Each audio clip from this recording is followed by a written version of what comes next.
વૈષ્ણવો, શ્રી ઠાકોરજીના હૃદયની શીતળતા એટલે શ્રી યમુનાજી એવું શા માટે કહ્યું હશે?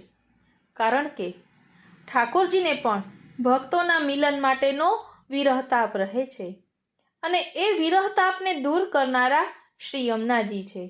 આપણે બધા જાણીએ છીએ કે ભગવાન કૃષ્ણથી વિખૂટા પડેલા જે જીવો ભૂતલ પર આવ્યા તેને ફરી પાછા પ્રભુ સુધી પહોંચાડવાનું પ્રણ શ્રી યમુનાજીએ લીધું છે, જેનું વર્ણન 41 પદમાં મળી આવે છે.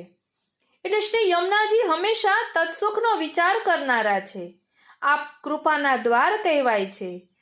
જગત મેં શ્રી યમુનાજી પરમ કૃપાલ, વિનતી કરત તુરત સુનલીની ભઈ મોપે દયાલ.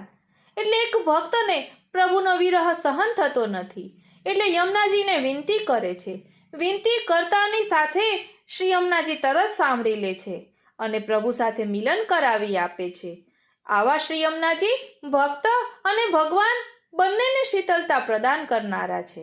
એટલે જ કહ્યું કે શ્રી ઠાકોરજીના હૃદયની શીતળતા એટલે શ્રી યમુનાજી. તો ચાલો આવા કૃપાના દ્વાર શ્રી યમુનાજીના ત્રિવિધ સ્વરૂપને સમજવાનો રંચક પ્રયાસ કરીએ.